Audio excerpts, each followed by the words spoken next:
One of the most recognizable cars of the 1950s, the Daimler SP250, better known as the Dart as it was originally intended to be named, was the first true 120-mile-an-hour British sports roadster, and proved to be a huge risk for a firm that had previously prided itself on comfortable luxury saloons.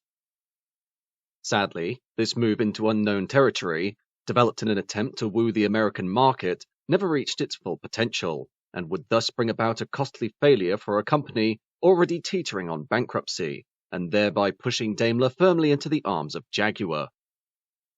The Daimler SP250 came about as a result of Daimler's serious financial trouble during the mid-1950s, as the company, under the chairmanship of Sir Bernard Docker, was selling too few examples of too many different models that caused significant overlap in their individual market segments, with 1955 seeing 7 individual models on sale concurrently, including 3 separate variations of the Daimler Conquest.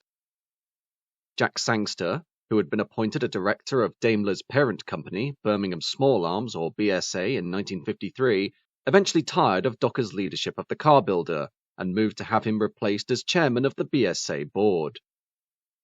At the same time, Edward Turner, then managing director of Triumph Motorcycles, was appointed to the BSA board and, shortly thereafter, made managing director of the BSA Automotive Division, which, alongside Daimler, included Ariel, BSA, Sunbeam, and Triumph Motorcycles. With the rise of Turner as managing director, he was tasked with designing an entirely new V8-engined car to give the Daimler company the modern image it desperately needed amid a sea of aging products that appealed to the established gentry, while all forecasts predicted that luxury cars would soon be the domain of rising stars of stage and screen. From initial market research, the upcoming sports car was expected to generate a £700,000 profit based on a projection of 1,500 cars being sold in the first production year, with 2/3 of sales being expected to take place on the American market. At the same time, studies suggested that the car needed to be constructed of fiberglass in order to make production more cost-effective, thus requiring an input of approximately £16,000 to construct the fiberglass bodies, as opposed to £120,000 to use steel bodies. Conferring with his personal assistant, Jack Wicks, the latter considered the use of a Cadillac engine as a means to get the project rolling, something Turner was already contemplating himself, beginning what was initially dubbed the Daimler Dart. However, the Dart name was rapidly dropped when the Chrysler Corporation threatened legal action due to the Dart title having recently been applied to a series of upcoming mid-size family cars called the Dodge Dart, leading instead to the use of designation SP250 as derived from the official project number allocated to the car, though despite this, the Daimler Dart is often what the model is referred to. With regard to the engine, the design was generally of Cadillac origins, but with modifications made by Turner through the use of a single camshaft mounted in the V, operating unequal length push rods for inlet and exhaust valves via 4 rocker shafts, with Cyril Simpson and Dr. John Tate also providing substantial input into the concept. The first engine was available for test by August 1957, with various carburetor arrangements being tried, including twin-choke Solex and 8 Amels of a type used on the Triumph Thunderbird motorcycles, before a twin SU arrangement was settled upon.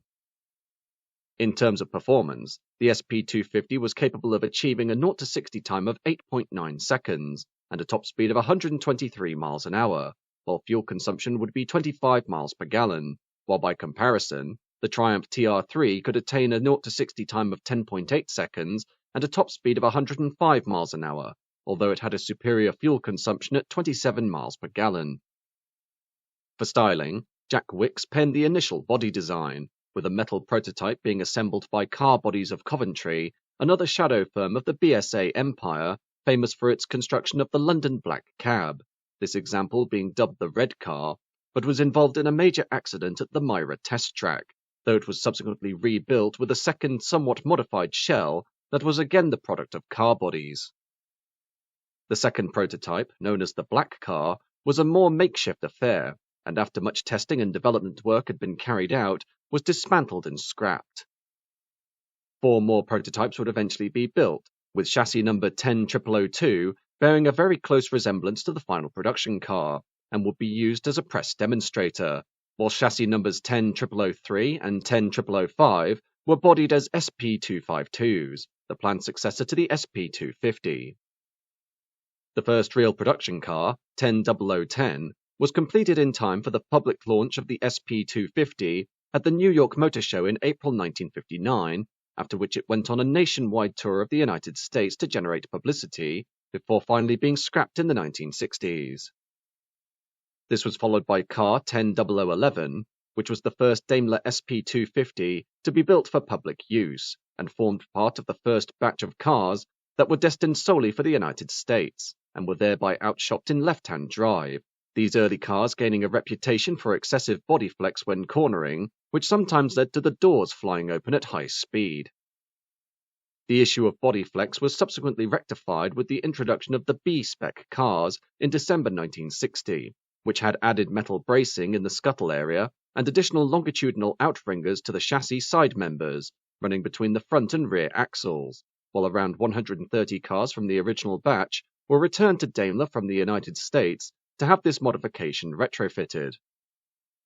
However, more pressing was the car's public reception, as during its launch at the New York Motor Show, the SP250 was unofficially dubbed the ugliest car ever built, while further controversy was garnered by the fact that some of the early promotional material still included the Daimler Dart name, which invoked the ire of the Chrysler Corporation, who again threatened legal action.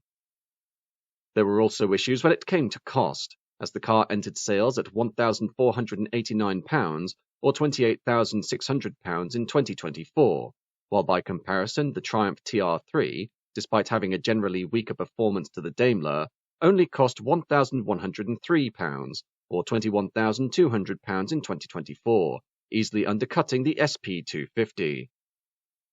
What resulted was a sales fiasco, as against its original production forecast of 3,000 cars sold by the end of the second year of assembly, Daimler was struggling to sell 500 cars per annum, leading to another costly failure for the financially struggling firm that proved to be somewhat fatal when it came to its independence.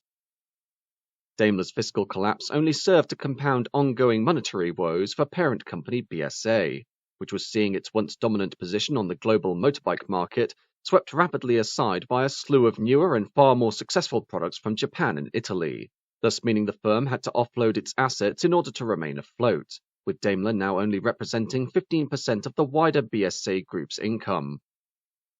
Thus, in May 1960, BSA accepted a takeover offer for Daimler by Jaguar Cars Limited for £3.4 million, the reasoning as to the buyout being that Jaguar chairman and co-founder Sir William Lyons desired additional building space in order to increase the firm's made-to-order build-out of 6,000 cars per annum to a mass production goal of 25,000 cars per annum in order to remain competitive. Therefore, following the takeover of Daimler by Jaguar, the product list was to be revised significantly in order to ensure a certain degree of commonality between the models of the two companies, essentially an exercise in badge engineering, with Daimler being positioned as the exclusive range, while Jaguar maintained a wider appeal.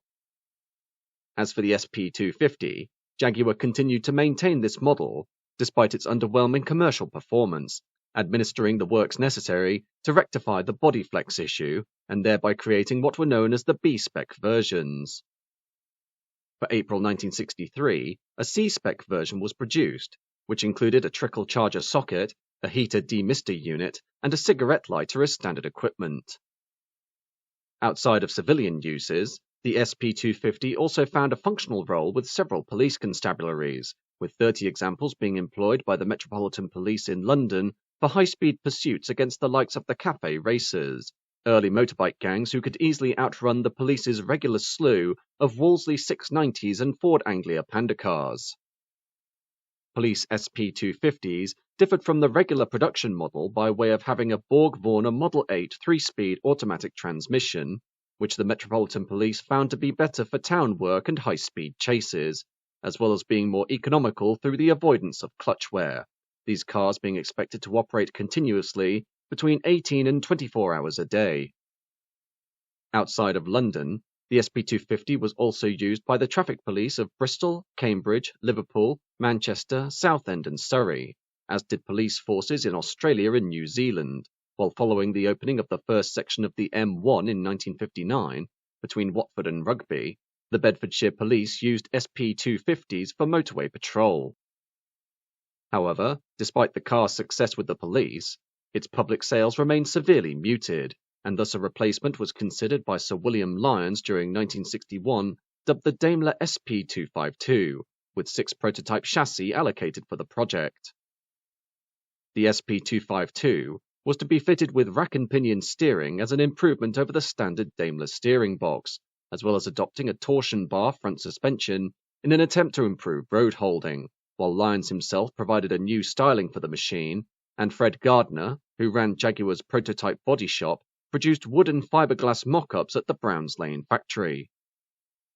Despite Lyons having many misgivings about the SP252, he approved the project for further development work, and a full fiberglass body was fitted to chassis number 10004 based on the standard SP250 running gear, this prototype being given a neater body than the mock-up.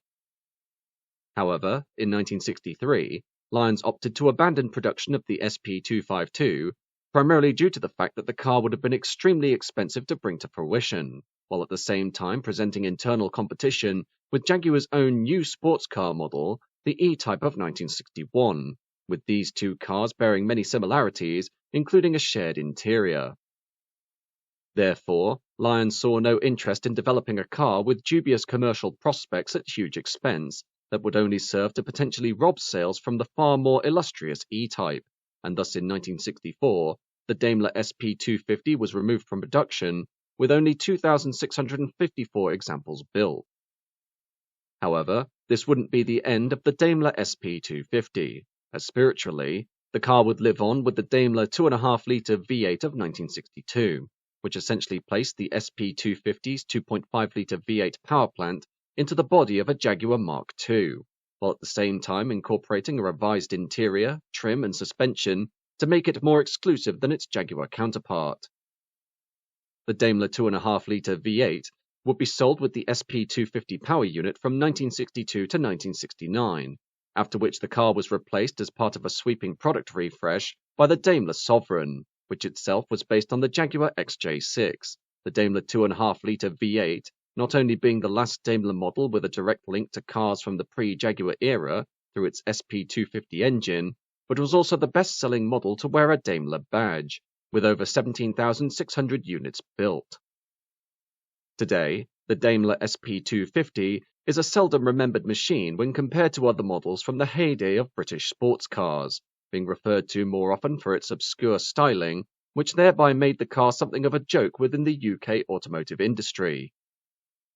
However, beneath the surface, the Daimler SP250 is a car that hides many distinct qualities, and while it may not have been successful in its own right, it did pave the way for a superb series of follow-up Jaguar models that would propel the Daimler marque back into the limelight for the 1960s.